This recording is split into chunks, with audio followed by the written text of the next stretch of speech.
Hello.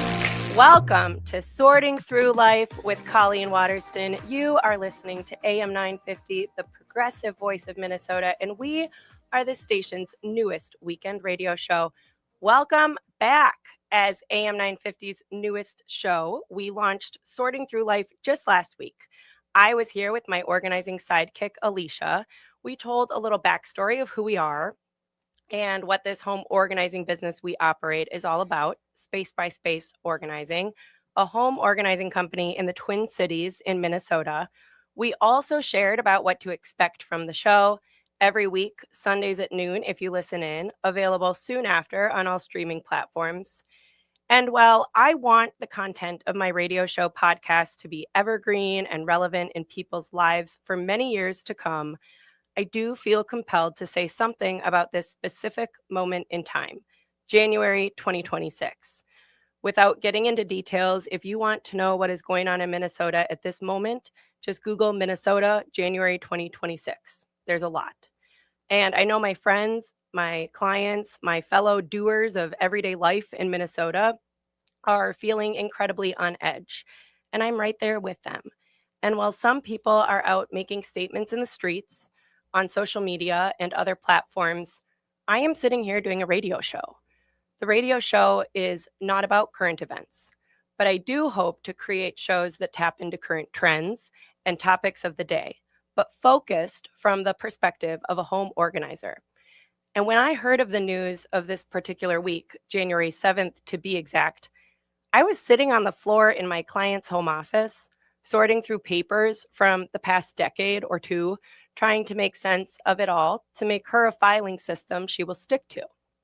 Alicia, who you met last week in our first show, was working with our client in the living room, listing a bunch of old baby and toddler items to her Facebook Marketplace account to clear out room in their home's crawl space for items the family actually wants to hold on to, while finding good next homes for everything they used in the first few years of their daughter's lives.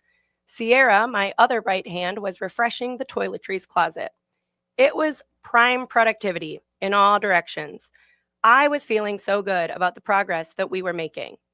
And then midday, within a few minutes, the news of the day made its way to all our phones, and it stopped us all in our tracks. It made our hearts sink, our heartbeats raise. It didn't feel good. And it's hard to hear that news and just go back to what you're doing, to just go back to sorting through a toiletries cabinet. Like, okay, that's actually horrible. That's really, really bad. And it starts to sink in. Like, wow, this is going to be very traumatizing for many people in our community. The collective energy was heavy enough yesterday before this layer was added to it. And it is heavy. And it's been heavy. I am 39 with no kids, but have nieces and nephews I'm obsessed with, and friends with great kids, and I cannot imagine being a parent in this time. When schools get sent home because of safety concerns, I don't remember everything as a kid, but I do remember feeling safe. For the most part, I remember being taught to be cautious in certain situations and was aware that bad things can happen, but it was not frequent to hear about. Growing up in the 90s, my childhood was relatively amazing, very peaceful. And for me, in the suburbs of Minneapolis, I don't remember feeling fear as a kid. And sadly, that feels like a huge privilege today. I am very aware that around the world, to feel safe is almost a luxury these days. When I was growing up, I felt it was the norm. Today, it feels that nobody feels truly safe. Maybe secure in their own circumstance, but unsafe in general as so many others feel insecure. I'm sad for our community. I'm sad for our state, our country, our whole world.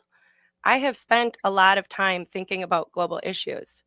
In 2014, I received a master's from the University of Minnesota's Humphrey School of Public Affairs in Development Practice, which was a practitioner degree in international development, the study of how to make people's lives better, specifically in the developing countries. I have spent a lot of time thinking about global issues, how leaders impact the direction and potential of a country's trajectory, how various elements like geography or environment and natural resources can set up a country for success or failure. I have worked on projects and for people I thought would make the world a better place. And sometimes I have felt like my work in the past has been a positive contribution to society. And other times I have felt disheartened and skeptical about the direction that the world is heading. Amidst that, I have always been a very proud Minnesotan. I have some papers I wrote years ago about the unique elements that make Minnesota a great place to live, about the corporate culture that was established to be charitable and strategic and how it built up our local community. I have also understood our imperfections, but overall, have always felt a level of pride in being a Minnesotan. In this state being my home base, my starting point, my launch pad. When I lived in Washington, D.C. after grad school, I would say, I like being a Minnesotan in D.C. It's a city where a lot of people are after a finite amount of power, whether that be obvious power or even just credit for something internally. I remember being baffled when my policy internship at an advocacy group for the foreign affairs budget was supposed to turn into a full-time position. We had talked about everything short of signing an agreement. And then one day I go into a meeting where I'm expecting to sign an offer, and they inform me they don't think it's the right fit after all. I went to my boss's office and let her know the news, and she said, "Welcome to DC." Shared a story of her own entry-level disappointment when she learned you can't trust anyone's word and have to look out for yourself. I loved being among such high-performing people, but didn't enjoy the city's competitive nature. Everyone was always working on things they knew might be overthrown if a new administration was elected in and the initiative that funded their work was shut down. I wasn't in the city long, a couple years total. Instead, I've chosen to do life from Minnesota. I love being from here. I love a lot about Minnesota. I don't love winter, but I appreciate living through distinct seasons. I like the idea of hibernating and hunkering down to work on something inside during the winter months, and the thaw of winter as spring takes form and the green starts to bud on the trees again. I love the energy of a Minnesota summer, how we all know to appreciate the heat, and even tolerate the mosquitoes because we are so happy to have the warmth, to be able to walk around the lakes or jump in them. And fall, we have an amazing fall. Everyone is sad to say goodbye to the limited days of summer, but we get this gorgeous transition into winter that makes it all okay. And then we do it over again and again. And for the most part, living in Minnesota has been an incredibly peaceful place for me. A place that in the past I have had to pull out a map to show non-Minnesotans where it is. And in recent years, it seems like Minnesota has really made its way into more national and international news and conversations. And this state I have been so proud to be part of has been stressed. We've had a lot of collective stress. And right now, in this moment, we are at peak stress.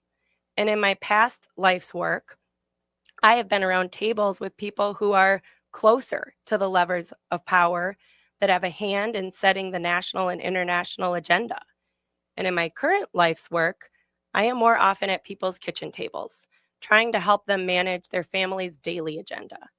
And to be honest with you, sitting on the floor in a client's home surrounded by all of her overwhelming to her stuff and helping her bring order to the chaos and calm to the home, doing that on a regular basis, that has made my job as a home organizer feel like I am really making a difference in people's lives. And if I can bring calm to their world, then maybe they will show up to their workplace or for their family in a more present and positive way. I see my work in their home as having an exponential ripple effect. And in times like these, when it is so incredibly tense, I think we need to support anything that will give us a sigh of relief, anything that will help us lower the collective stress we are experiencing. Life outside our doors can feel crazy and chaotic. People feel on edge and unsafe in their own front yards. From all walks of life, people are feeling helpless and overwhelmed. It's like we're all holding our breaths, wondering what is going to happen next, and the stress level is off the charts. In this tender time, I believe it is especially important to find time to take a deep breath, to regulate our nervous system, and do our best to clear our heads so that we can operate on a higher level. In future episodes, I will bring people who help us understand what stress does to our bodies and brains. I am no expert, but I do know that important discussions and decisions are better when coming from a calm starting point. Stress can create tension and lend itself to combative energy in our own little lives within our own small households. For those of us lucky to have a place to call home, I think it is important to work toward making the space that is yours a peaceful sanctuary. I wish everyone could have their own little cozy corner of the world. If we all could feel safe, it would be better for everyone.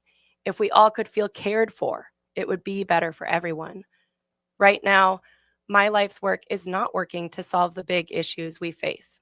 I am not in a position that feels prepared or needed to comment on specifics around topics in the news.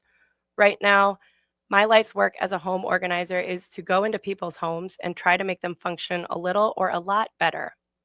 I am honored to have clients who let me in to see the good, bad, ugly of their life. I love being the intervention for them. I love being able to size up their situation and do my best to make it better. And in today's world, no matter how cozy someone's home is, I think you'd have to be living under a rock to not feel the heightened tension in our community, in our state, and really in the entire world at large. I know from my education that on many levels, statistically and otherwise, life is better today than it was in the past. But I also believe we have the capacity for life to be so much better. I hope the people who have gotten themselves elected to be our leaders of government, local and beyond, I hope they can figure out a way to come together and have productive conversations on ways to restore peace in our communities, our Minnesota community, as well as our global community. And in order to do so, I believe these people need to take deep breaths and get good sleep and recharge at the end of the day. We know how important it is to rest and recover. Nobody ever does their best on an all-nighter. So in the interest of creating this program, Sorting Through Life with me, Colleen Waterston, I am going to do my best to make this show a space in your listening lineup that helps you feel a little relief, like a cough drop when you have a sore throat, or a warm cloth on your forehead when your fever won't quit. When I get hired to come into someone's home, I bring my bag of tricks, like a medic has their bag of supplies to respond to whatever emergency they might be tending to. I bring my bag with my label makers and frequently used items to respond to the needs of my clients' homes. And here, through this new outlet for me, this space where I am so honored that whoever is listening to this today is giving me the opportunity to share some new ideas and insights to learn from. We have finite time in our day, and I take it very seriously that people I know and people I will never meet are on the other side of this broadcast. I will sit here at the recording studio once a week and create a show for an hour. And the hope is that the show will be listened to widely, that the hour I spend will be shared with many.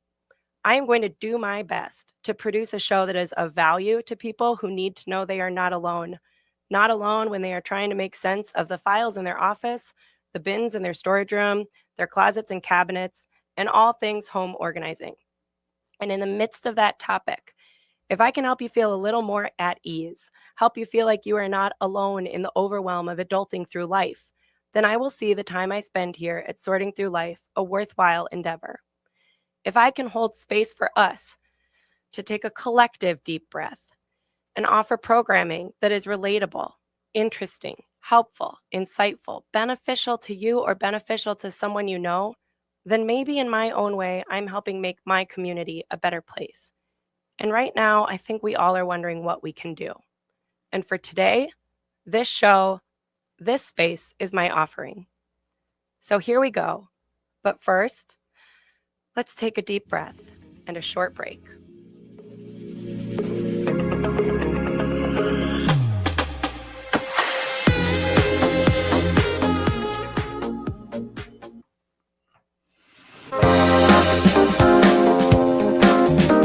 All right, we are back. This is Colleen Waterston with Sorting Through Life on AM 950, the progressive voice of Minnesota.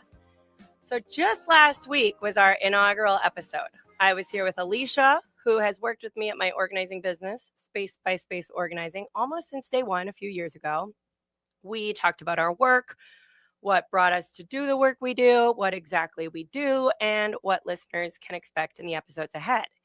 For every first Sunday of the month, we will bring a topic in our series, Behind Closed Drawers, pulling back the curtain on the organizing process. I have clients who are ready to come on and talk with us candidly about the experience of working with a professional organizer, the before, during, and after of what that entails. I think that will be very insightful for people who are curious of, so what actually happens during that time. But today we are here for the second Sunday of the month, and this is our first installment of our series, Dying to Get Organized, where I like to say, don't wait till you're dying to get organized. You should be dying to get organized.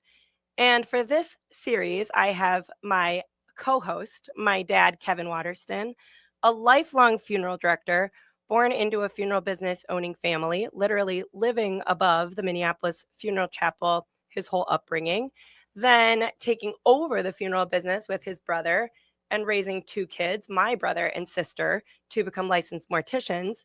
And as the black sheep of the family, from that regard, I am very honored to be part of the family and of what my family has done for so many other families here in Minnesota. Today, Dad, I am so happy to be here with you. So thank you for being here. Thank you. Thanks for asking me. I will say you are a very reluctant co-host. You have you signed up immediately because you are always supportive of your children and their endeavors, and you try to help out however you can. As in the business, I think you have driven more donations to different nonprofits in the local community on my behalf for clients almost once a week, sometimes more. There was a time you drove to a client's house the Friday before Easter because we had gone through the holiday closet, and I thought, oh, if we get this to a homeless shelter on Friday, maybe it'll be part of their Easter decor. You were always at the ready to make sure we do our best. But with my friends who have listened to the first episode, I will say that they are so excited. They all say, I can't wait to hear what your dad has to say. And you are Mr. Humble over here, and you just think, I don't know what I have to say. Colleen, keep this about yourself. You're all, let's keep it on organizing. But I think, I am who I am because of you. I have noticed, I've told you this, that over the last several years running this business and before, I think I started to realize how influential growing up around the funeral home and around death has been to me and how I approach life. And, I remember being kids, like my first job, quote unquote, was sorting checks back when the bank would send you your checks that had been deposited, and you'd have us put the checks in order of the numbers in the corner, and you'd give us, maybe $1 an hour or something. We'd sit and watch TV and make a couple bucks, and you'd get your checks sorted to bring back to the office. But I could tell stories about growing up your daughter for days. People don't. They've heard from me enough for now. I will say that when people hear that I grew up in the funeral home, they all say, have you seen 6 Feet Under? So I'm going to ask you that first. Oh, you're a funeral director. Have you seen 6 Feet Under? I've seen probably 60% of them. I don't think I've seen every episode. I had the whole episode one time, the whole season, and let somebody use it. And I don't know if I ever got it back, to be honest with you. Well, now it's streaming. Yeah. Yeah. But back in the day when you had the DVDs. It's a takeoff on funeral service. A lot of things there were true. As far as like the companies and stuff like that, buying them and that, but it was kind of a strange family that was involved in it, like you don't normally see. Yeah, so. I think I personally watched like 5 or 6 episodes just of the first season. Like I know maybe a little bit of the storyline, but I don't know where it went. I didn't really feel compelled to watch it. It feels like it had maybe like a dark lighting even to it, the way that it was filmed. And I never viewed the funeral home as a dark, sad, weird, creepy place. The things that might be associated with death. I always viewed the funeral home more so for the families and the living members who were there to make the arrangements on behalf of the person. and to honor the life. People call it sometimes a celebration of life versus a funeral. I really grew up, even being in the funeral home. If there was a funeral going on, it had some beautiful music, and everybody's singing, and it's not a place of sadness and darkness. It's a place of remembrance. But okay, so let's say there were cameras at the funeral home when you were growing up. There's like a little reality show. What would people see as the highlights? Like, what are the core memories of growing up in a funeral business? The notable stories of your lifetime in the business. It was established in 1955. Grandpa established it. Hmm. He was a funeral director before, but then he created Waterston Chapel Funeral Home, Yep. 43rd and Nicollet. You were born in 1959. Yes. So that's all you've ever known. That's all you ever knew growing up. Well, we lived above it, so you got to see all aspects of it. But we lived upstairs, so it's kind of we didn't see everything. We didn't. We weren't there for the funerals. I remember looking out the window watching processions leave with the police car there and moving the processions out. Everybody parked the right way and all that kind of stuff. But we weren't down there listening to the funerals or anything. After a visitation, we'd go downstairs and what we'd call set up the chapel, where we'd put the chairs all up and get things ready for the next day. Mm-hmm. That was more physical labor and things like that, but it was kind of what we had to do at 10 o'clock at night when things used to go till 10 o'clock at night. Okay. And then at 10 o'clock at night, we'd do that. It'd take about a half hour to an hour to do. But it was something that we did as, all the kids and the people in the family would come and do it. So, if provided they were all home. So, but if they weren't home, then, everybody just was there, plugged in and did it. So, but it was, so I saw all the aspects of it, growing up, and enjoyed the part that, you could see you're helping people. And I've always enjoyed doing that, whether, it's with a funeral or no matter what it is. It's kind of fun to give people a hand, or satisfying, I should say, more than fun, to give people a hand in what they're doing. When do you remember knowing I'm going to do this for my career? Well, I think I always kind of thought that.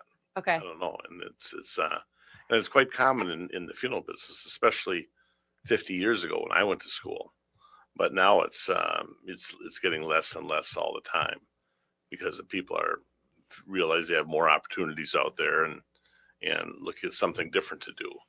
It doesn't nearly as much as I'm on the board of a mortuary school, and they were talking about how only 8% of the people in the class now are from funeral home background, where they might be involved with it or have family or uncle or something. Interesting. And but it was 40% back when I was in school. Right. So you also said there's more women going into being funeral directors. A lot more women. Than 80% of them are women today going into it. What was it back when you were young? But there was less than, my class probably had 6 women in it. Less than 10%. So, and it just changed, over time. And I don't know the reason why, to be honest with you, but that they make very good funeral directors, because usually they're working with women. Mm-hmm. It's women working with another woman doing arrangements and can help them out. You've told me about this before, where it is the women working with women, because largely in that arrangement room, speaking on behalf of the person who has passed, or on behalf of the family, it is usually an adult daughter making the arrangements. Mm-hmm. It seems like the daughters are the ones that are kind of handed that job over, more or less. They get it from their mother. Get the instructions from the mother, and yeah. Well, and there's that maternal element of womanhood, of caretaking, and keeping the household in order. And I know a lot of my organizing clients. A lot of my organizing clients are raising families, and going to work. Maybe both spouses are going to work, the kids are going to school. There's just a lot of flow in and out of the home. And today it seems relentless how much new stuff comes into the house, whether it's the ease of Amazon and ordering things, everything can just get delivered in an hour, or all of the paperwork that comes home with kids, or all of the nowadays, it's all online, and parents are supposed to be keeping track of everything as it goes, almost in real time. And it just seems like there's this total overwhelm in running life, running a household. But then also there's this thing called the sandwich generation, which refers to people who are raising kids of their own and now taking care of aging parents, and they're the primary person responsible for keeping up with the needs of their aging parent.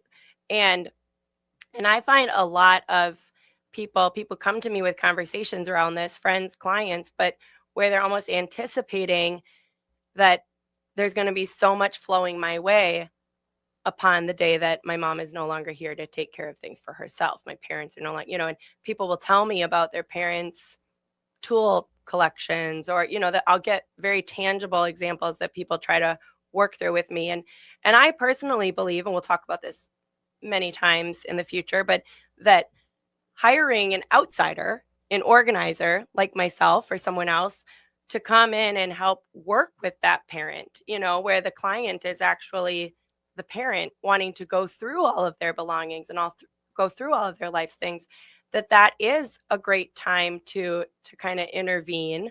But I also think that from your perspective, or from the funeral business perspective, that using that as a motivator, or people that might be interested in arranging their, making funeral arrangements on their own behalf, it's a good time to be thinking, I can solve some of these problems for my children. I can pick some of these things out for them so they don't have to make that decision. So I want to be on the side of helping them through their belongings and be able to go through what they've accumulated, the stuff that they've accumulated in their life, and be able to the best of their ability, redistribute it, preferably before they're passing, so that it can be done, without tension, or freely, or with joy, to be able to give something that's important to someone else. But there's also that the funeral prearrangements can be made. People can be looking to the end of their life and say, I can put some of these decisions on paper. So how does that work? If a client if I am working with someone who's maybe has a desire to put some of their affairs in order for the end of their life, like, what can they do when it comes to a funeral? I think first thing, they just making the decision of what they want to do. Do they want to be buried? Do they want to be cremated? Do they want to have a service in the church? Do they want to have a service? They just want to have like a visitation. Used to be years ago, everybody had a visitation the night before. Now you don't see that very often at all anymore. It's usually like 1 hour prior to the service, or just some type of a reception type thing where they're not having any type of service per se. I've also seen, maybe an obituary, but the service will be in a few months. The service will be in the summer. Seeing more and more of that now, especially with grandchildren being away at colleges. And, I think that what COVID kind of taught us is there was no real immediate need to have something today. It used to be somebody died on a Monday, by Thursday afternoon. The funeral was on Thursday morning and the visitation was on Wednesday night. And they'd have the burial and everything on Thursday, and Friday you're done with everything. Well, now people realize you don't have to hurry that fast, especially with more cremation, where the body's not going to be involved. If the body's involved, then they usually want to have it quicker. You need to do it relatively fast, but you can have it in 2 months. You can have it in a month. But sometimes what happens in that period of time when you say that, oftentimes you see that doesn't get done. All of a sudden the impact of the death is all over with. Sure. And they say that, we'll have it in June. Then come, April, May, they've talked to everybody they've talked to. They've gotten cards from everybody that they expected to, sure. or not, I shouldn't say expect to, but surprisingly so. Yeah. It can bring some nice condolences. Right. And they've had all that, and they've seen them, whether they've seen them at church or whether they've seen them at work, or seen all their friends and relatives, and and had a good time, good chances to give them their sympathy. So it changed. There's a lot of things that have changed, and maybe that's what they want to do. They tell their relatives that this is what we want. A lot of times there's so many things that you need to have out there that even to be organized on. If a person's going to be buried in a national cemetery, they have to have their veterans papers.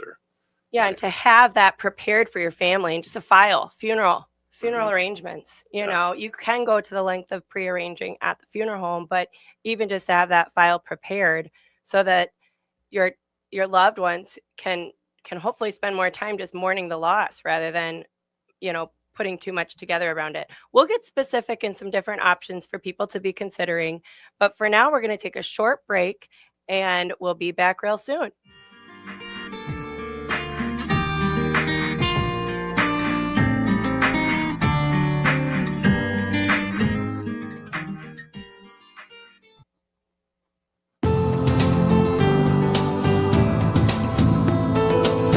All right. Thank you for coming back. This is Colleen Waterston with Sorting Through Life, AM 950 on the Progressive Voice of Minnesota. I am here with my father, my co-host, Kevin Waterston. Dad, you spent your whole career around funerals, around death. What do you think how do you think that influenced you as a person?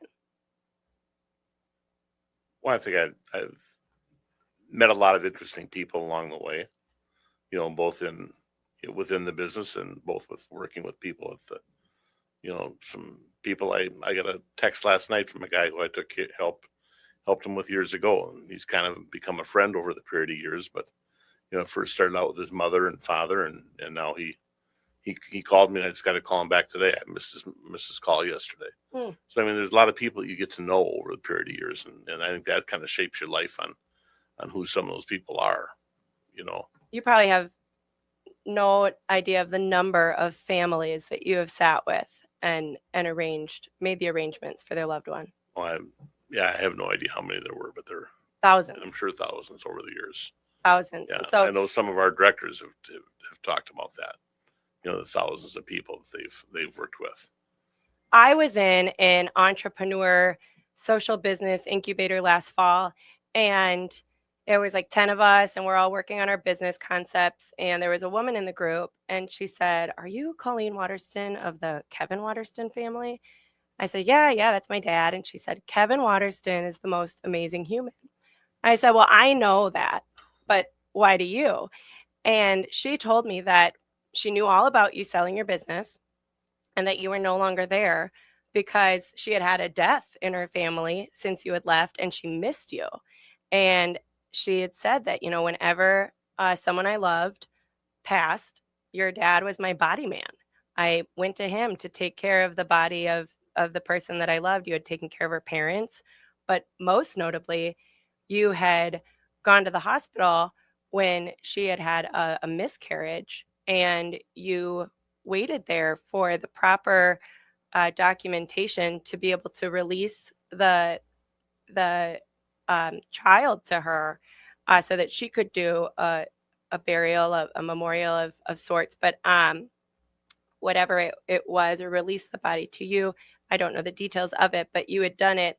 And she was just so touched. This has stuck on her heart forever, and that she thinks so highly of you. And I told you the story and it didn't even cross your memory. I'm sure there are lots of moments where, these people are in such a heightened moment of saying goodbye to someone that they love, or being in that sadness. And, hopefully it's of a peaceful passing at an older age and a life well lived. But a lot of times it's abrupt or, unexpected. And no matter what moment it is, you, the funeral directors that worked with you, all walked into that room with the same needs to plan a funeral by the end of the time together. But you had to be open to whatever it was that you were walking into. Anything that they wanted to do, what they requested. So I think we have that. I think we've had some very good people who work with us that really did a good job on that. They would take it and got real close to families and got to know them, But I mean, that's probably pretty true with anything. I mean, you'd want to do your best for whoever you're working for, and hopefully they have a good memory of what you did, and you had some type of impact on them. You'd like to think that everybody takes what they do and does it to their best. I know, especially, if somebody had a loved one pass, or they knew they were going to be passing soon, I always felt so good to be able to send them to you. Or when Meredith, my sister, your daughter, is one of the most compassionate people, I think. And I would just feel so happy for the family that they would be in your hands or in Meredith's hands. I think Meredith probably got more letters saying thank you so much, because she did make that She very did such a good job of that. Yeah, very real connection with people. And I would run into people myself who would say, oh, my grandma passed and we worked with your sister, and it was just such an honor to know that in that hard time, they were in such good hands. And you're going to get a good response out of it, and just like if something goes wrong, how bad you feel. Right. If something happened where videos didn't work or something didn't work there, how important it was to them to have that happen. Right. And you hate to let anybody down. Right. So it's your one chance to honor your loved one. Well, I never worked at the funeral home as a funeral director, but I did work there. It was my first job answering phones in 8th grade. You would drop me off at the Edina Chapel, then drive into the Minneapolis Chapel where the business center was, and then pick me up on the way home at the Edina Chapel. And it was a very fun summer of middle school. Other kids were at camps, and I was at a funeral home every day. But I really did appreciate my time working there, working with the people, working with the families. And then I laser engraved urns in high school. I had a good friend. We both would laser engrave urns. And I think sometimes we'd both come together, and there was one laser engraving machine, and it was kind of not necessary for us to come together, but we enjoyed our time. And we would engrave urns with different, the Lord's Prayer and different types of things that people would put in memorial cards. And I want to share a poem that I have referenced this poem so many times since high school. And that was a long time ago, but I think that being in the funeral home, being raised around it, this poem kind of captures my exposure to death and my comfort being around the fact that we do all die. But this poem is called The Dash. It's by Linda Ellis. It was written in the 90s. I think that this really encapsulates a lot of the motivation and inspiration I felt from being around funerals. And for the record, and I will put this in my future funeral plan record, I will probably have this on my memorial cards, if they still do memorial cards when I pass. But it says, I read of a man who stood to speak at the funeral of a friend. He referred to the dates on the tombstone from the beginning to the end. He noted that first came the date of birth and spoke of the following date with tears. But he said what mattered most of all was the dash between those years. For that dash represents all the time they spent alive on earth, and now only those who love them know what that little line is worth. For it matters not how much we own, the cars, the house, the cash. What matters is how we live and love and how we spend our dash. So think about this long and hard. Are there things you'd like to change? For you never know how much time is left that can still be rearranged. To be less quick to anger and show appreciation more, and love the people in our lives like we've never loved before. If we treat each other with respect and more often wear a smile, remembering that this special dash might only last a little while. So when your eulogy is being read with your life's actions to rehash, would you be proud of the things they say about how you lived your dash? I've heard that at funerals before. And it's amazing. Yeah, it really sums it all up. It does sum it all up. And I think that that's what, when I organize with people, I think I bring that, whether I bring it out loud or not. Like I'm I'm always trying to help people get out of their own way in this life. There's this new concept and people are talking about called Swedish death cleaning. And I'll explore that in further detail in future episodes. There's a book by a Swede. There's a TV show narrated by Amy Poehler where 3 Swedes, a designer, a therapist, and an organizer, come into someone's home and work through their stuff in Kansas City. So it's an American concept, but with the Swedish death cleaners coming in. And what I find in the US is a lot of people don't like to talk about death. But we all, no matter how much income we have, no matter where we live, no matter what, we all will one day die. And I tell people, no matter how much money someone had, how much power, nobody can take their stuff to heaven. There's Very true. Yeah. There's never been anybody who's been able to take a single belonging with them. You can put belongings in someone's casket, or can you cremate items with a person? Well, as long as they're, very, very little do we do that because we don't want to, you can't do anything that's got a battery in it. You can't do anything that's got glass in it. Okay. Anything like that at all. But Okay. you could, a favorite teddy bear or something of that nature. Sure. If or it was- dressed in a certain outfit. A blanket or yeah, it could be in a certain outfit or something. But Okay. you don't want to do anything that can cause problems. Did you see many people get buried with items in the casket? Oh, periodically, yeah. Maybe some pictures or something of that nature. Okay. People want to put in there. Some people put a note in. Okay. And it's a sealed envelope. You have no idea what it was, but hopefully it's a well wish to live with forever. Yeah. So, Not, a little anger at the end of the day. Like, yeah. I want to bury you with my resentment. How fitting. Well, I gotta say, Dad, like I personally just think that being raised in the funeral business has been a really great, upbringing. Well, good. Thank you. Thank you for doing that for us. But with that, okay, so the dash between the dates, this poem is really written in the day that everybody got a tombstone. Well, but even if your name's on a memorial folder or anything, right, and especially being it's the date, it's the year to year, right, type thing. So you have, what happened in all that for a little dash covers a lot of time, covers a lot of items. Right. It covers, the good and the bad. Right. So, and when you go to a cemetery, you think, oh, that person was young, or oh, that person, and you can see if they were young and they were born in a certain year. I mean, maybe they were, maybe they died in a war, or maybe they died from some sort of health issue that was more common at the time. It was, there's the different time periods mean different things for what the trends were for how people were taking their last breath. Yeah. And I thought one of the things I always enjoyed doing is, when somebody would come in for a prearrangement or something, find out what did they do. Yeah. Whether it be a pilot or something like that. I mean, everything. It's always very important to them. Mm-hmm.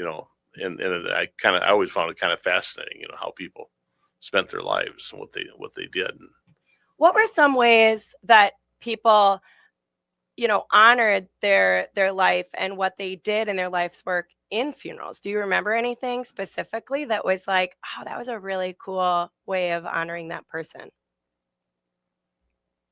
Other than like videos showing the things that they did, mm-hmm. And maybe bringing examples up. You'll see people bring.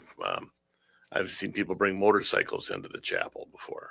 Like drive it to the into the motorcycle in the chapel. Yeah, it was something their favorite. Fishing poles, golf clubs, sure, all that kind of stuff. They can bring in to represent who that was. Like surround you with the essence of that person.